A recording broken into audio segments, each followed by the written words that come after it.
What's going on, everybody? It's EricRayweather back here, and in today's video I'm going to be going over the first official big update for Madden 20. It is the first title update of the year, or patch, whatever you refer to it as, and we all know that first update is the scary one because that's the one that a lot of times causes things to go crazy in the game. So we're going to go over the gameplay fixes. They made some adjustments to franchise mode, they added new abilities to the game, and a little bit other little things we're going to cover. So I'm just going to go over the most important stuff from the update. If you want to read about every little thing, you can do so, but I'm just going to cover the things that matter the most to the game, because there's a lot of little things in this update that, you know, they just fixed, you know, little tuning, or like they fixed little like bugs that most people have never even seen in the game, just little things. But the important stuff I definitely want to cover here. So the first big thing is they added abilities to offensive linemen, which is what people have been complaining about before the game even came out. Now, you did have certain abilities for offensive linemen in franchise mode and in Ultimate Team, but now they have abilities across the entire game for regular teams, and they added new ones. They had a couple that already existed, but they added tons of new ones. So I'm going to go over all the new offensive line abilities, who has them, and what they do, because we all know that the defensive line is really powerful this year with the ability. So it's good that we finally got the proper ones on the offensive side of the ball to kind of combat this now. So the first one is called Edge Protector. This reduces edge pass rushers' chance of a successful rush move. So this is going to be something good against the superstar edge rushers like, you know, Khalil Mack, DeMarcus Lawrence, those guys. The players that have this are David Bakhtiari, left tackle, Trent Williams, left tackle, Tyron Smith, left tackle, and Mitchell Schwartz, right tackle. The next ability is called Post Up. This improves the blocker's ability to hold double team blocks, both run and pass. So the guys that have this are right guard Brandon Brooks, left tackle Joe Staley, left tackle Andrew Whitworth, right guard Zach Martin, and right guard Kevin Zeitler. There's another one that's called Run Block Elite. They hold blocks longer when run blocking. Now, this is not equipped to any player on the default roster at this time, but it's something that somebody could earn through an update at some point. Then you have Pass Block Elite. This holds blocks longer when pass blocking. The guys that have this right now are left guard David DeCastro and right guard Brandon Brooks. Then you have Zone Blocker. You hold blocks longer on zone blocking run plays. The players that have this are left tackle Joe Staley, center Alex Mack, left tackle Trent Williams, and right guard Zach Martin. Then you have Power Blocker, which is pretty much the exact opposite of that. You hold blocks longer on the power plays, on the gap block power plays, and the only guy that has this is center Jason Kelsey. Then you have Threat Detector. This detects / indicates extra blitzers on 3rd and 4th down plays. This is not equipped to any player on the default roster right now, but it will be available to earn in Ultimate Team and in franchise. Then you have an ability called All Day. This increases the wait timer between pass rush move attempts by the defender when engaged in passing plays. So, you know, if you're a defensive lineman, for example, you can kind of consistently try to get these pass rush moves, but if you're going up against somebody that has All Day, which is pretty much someone that could just really stonewall you is what it sounds like, they're going to have to wait a little bit longer to perform those different moves, I guess, because maybe you get tired out a little bit quicker when you just can't seem to win versus one of these good blockers. And the guys that have this are left tackle David Bakhtiari and left tackle Tyron Smith. Then this is an interesting one right here. It's called Nasty Streak. It says you frequently impact block smaller defenders when blocking in space. So this is like really important for the people that like to put, you know, think of like a passing defense on the field versus like a heavier set, and you want to run the ball down their throat, but sometimes they might have extra safeties or DBs in there, and sometimes those guys just don't get blocked the way they should. If you got a guy with Nasty Streak, those guys are definitely going to get put on their backside. And the guys that have this are left guard Quentin Nelson, right tackle Lane Johnson, and center Jason Kelsey. So you can see we've seen a few Eagles players have like multiple abilities, so these guys are going to be really... they're going to be really good to use in the regular team in terms of pass and run blocking. Then we have Puller Elite. You get more effective at winning blocking engagements when pulling on run plays. So think if your guard's pulling on like a power O or a toss play, they're going to get, better, they're going to block better on pulling plays. The guys that have this are right guard Quentin Nelson and left guard David DeCastro. And the last one is called Secure Protector. This was already available in Ultimate Team and in Franchise prior to the update, but now you get it throughout the entire game. This is a significant reduction to pass rushers' chance to use a quick shed move or edge rush on passing plays. The guys that have this are left tackle Teron Armstead, center Rodney Hudson, and left tackle Andrew Whitworth. Now, I can speak to Secure Protector because it is an Ultimate Team, and I have played a good bit of Ultimate Team this year.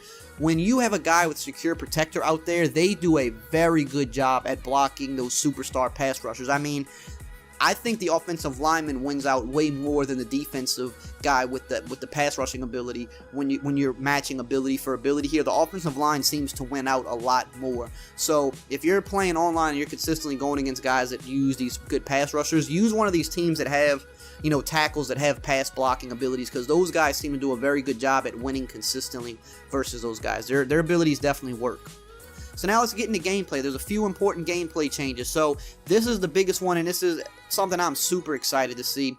There's a new pre-play mechanic to perform pass block double teams, and it's added to the pass blocking adjustments, replacing the pinch adjustment. How it works: in the pass blocking adjustments pre-play menu, you can now target a defender aligned on the line of scrimmage for a pass block double team. You can do this by opening the pass protection menu with R1/RB, then selecting the option double team, which is down on the right stick. This new mechanic is replacing the pinch adjustment, which would pinch your defensive line, but honestly that adjustment really never worked too well anyway, because it would just kind of leave you too vulnerable to the outside guys coming in free. So it's not really a big deal that they replaced that one. It says once in this state, you'll be shown a D2 indicator that you can move around with the left stick and then lock on your double team target by pressing the A or X button. While this can be bluffed on running plays and play action, it will only assign a double team to drop back on passing plays. Now, this is another great thing, and they said they're really excited to bring this to the game because it's something that people have been asking about forever. You know, we want to be able to target and double team guys, but it couldn't come at a better time because of how good those superstar pass rushers are this year. So now, even if you're using a team that doesn't have one of those superstar offensive linemen, you still have the ability to say, hey, I want to double team Von Miller, the same they would in real life. You know, I want to double team Aaron Donald, the same that they would in real life. And at least you know that you don't have to worry about that guy on most plays getting like a quick pass rush move. Sure, they might beat it every once in a while because they're still really good, but every single down, you don't have to worry about them getting that instant pressure. Now, the downside to this is if you kind of guess wrong, you know, if you try to double team somebody and they may be bringing an extra rusher off that other edge, well, that other guy is probably going to come in free. Kind of the same thing with like slide protecting and ID in the mic. If you go one way and you tell them to focus to one side, but there's extra rushers coming from the other side, well, you can expect to get hit, you know, with a free rusher. So you have to be very careful with how you use it, but I'm just a fan of them giving us the ability to choose, you know, make our own mistakes, or, you know, make the right decision. Says here they also tuned to decrease blocking boosts on the pin and pull guru, the inside zone guru, and the outside zone guru, and the protected ability that Tom Brady has. So these are all abilities that gave you either better run blocking versus certain run plays, or in Tom Brady's case, he has the protected ability, which gives his offensive line better blocking on pass plays. They reduced this by 50%. They said to provide proper balance to the new offensive line ability. So I think that's actually a great thing. The reason that those abilities I think existed and were as good as they were is because the offensive line did not have any abilities. So they had to kind of put something in there to say, well, you know, certain offensive lines will run block or pass block better depending on other players on their team. But now, since they have their own abilities, they're decreasing how good those other blocking abilities are for the running backs and the quarterbacks, if that makes sense. Because now, if they had those abilities plus the superstar abilities, then the offensive line would be too overpowered. So that's just kind of a balancing move there. For Steelers quarterback Ben Roethlisberger, he actually got updated with the new superstar X Factor zone ability, which is called Brick Wall. When in the zone, he will break the first sack attempt as long as he's in the pocket, which, I mean, that makes perfect sense for Ben Roethlisberger because that's literally what he does against most pass rushers that get a free run at him. He usually can shake off that first guy. You know, I've seen it happen firsthand. You know, when he played my team last year, he did it like 5 times in the game. So I think that's a more proper ability for him than the one that he had before that. So they made that update. Here's another big one people have been talking about: the fumbles and the stiff arm. So we got to update to this. It says here, we have heard our players' voices relative to the frequency of fumbles and the power of the stiff arm move. While this tuning will decrease some of the frustration around fumbles and stiff arms globally, this is just the first step in a series of planned updates that will bring more exact situational tuning. One important note regarding fumbles: the fumble rate for QBs is higher intentionally, especially on competitive game style, in order to provide balance for scrambling quarterbacks. You can avoid fumbling with your QB by using the QB slide mechanic. A similarly useful counter to the stiff arm move is the cut stick tackle, which can be activated by flicking down on the tackle stick. So, when you hit stick, you could hit stick up high by flicking up on the right stick, but you could also do the low hit stick, which is flicking down on the right stick, and you kind of like cut them down at the legs. When you perform this move, you cannot stiff arm people, and that's something that a few people have found out by kind of practicing. So if you're going up against someone that's constantly trying to use the stiff arm move on you, when you get near them, flick down on the right stick, and as long as you time it right, they will not be able to stiff arm you. You will take them out at the legs, and you will stop them in their tracks, and it does work very well. But the update that they did make to stiff arm is you can no longer spam the button, which is what I thought they would do. It says tapping the stiff arm button a second time before making contact with a defender will now cancel the stiff arm. So yes, the stiff arm itself is still going to be just as powerful when you time it right, but you at least have to time it right now. You can't spam it. I still expect people to use it a lot and for it to be very powerful, but it just isn't going to be as easy to pull off and, spam behind the line of scrimmage. But again, if you're playing someone that does it, just use the cut stick. If you time that right, you shouldn't have an issue. Now here, it says defenders with secure tackler and tackle supreme abilities will no longer allow broken tackles due to the stiff arm move as well. So if you're going up against someone with secure tackler or tackle supreme, they will not be able to stiff arm them out of a broken tackle. They will just simply get wrapped up and brought down, which I think is fine as well.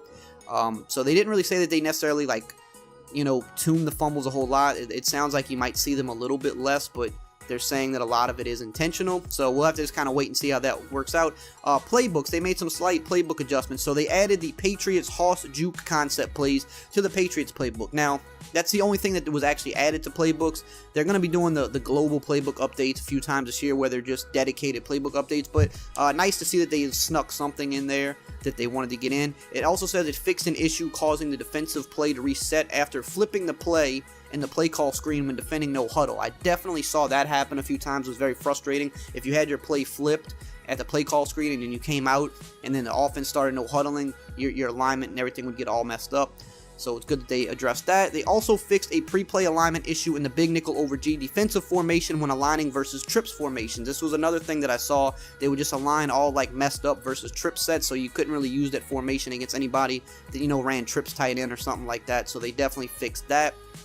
Player likeness, they updated a ton of player likeness guys, mostly for like rookies and second year guys. I believe they added face scans for a lot of these players that didn't have them, and other little things, maybe equipment updates. They also updated a few of the coaches. Here's the list. The biggest one on this is definitely Philip Lindsay, because there's been a lot of uproar about his face in the game. It looked nothing like him. It was really bad because they just didn't have his face scan for whatever reason. They weren't able to get it. Maybe, I don't think he was at the combine last year, which is usually where they get the rookie face scans, because he went undrafted. So I'm assuming he wasn't at the combine, so that's probably why they couldn't get it last year, but they finally got it, and you could see, I put this one up on screen specifically because when you compare it to the old one, it's just funny just how big of a difference it is. Franchise-wise, most of the franchise updates were very, very little, just like buggy things that they cleaned up, but the biggest ones that I saw were they addressed the issue with Tom Brady. It says he will no longer retire after the first season based on his recently signed contract, because in franchise mode, Brady a lot of times retires after that first year. Now he won't do that because he had the new contract. They made updates with the scenario engine. Sounds like they might have added a few, but they also just kind of cleaned up some stuff with it, and they also noted that they're kind of monitoring the scenario engine because they see that a lot of users are seeing the same scenarios too often, so they're going to monitor that further so that they could tune it, because what it sounds like is that the scenario engine actually has a lot more than what people are seeing, because too many of the same ones are just kind of triggering too often, so they're going to look at that a little closer and adjust that soon. It also says they fixed an issue causing the hidden dev trait snaps played progress to be lost after quitting in franchise. I've seen a lot of people complain about this. When you would draft a player with a hidden dev trait, you have to play so many snaps to unlock his real development trait, and the snaps would just kind of get reset or wouldn't count, so they fixed that. They also fixed an issue causing the draft pose animations to give away the drafted player's development traits, because even if he had the hidden trait, based on the pose he would do after getting drafted, you would know actually what type of development trait he was. So they also fixed that as well, which is really good. Now, if you want to read up on everything, I'll have it linked below in the description, because there's a lot of little like small details that they cleaned up on things, some warping issues with certain plays and just things like that. But these are all the important things that I think most people complained about, needed to know, so this is what I put in the video. If you want to know all the little things, you can read it below. And as always, if you enjoyed this video, like, comment, subscribe, and I will see you guys next time.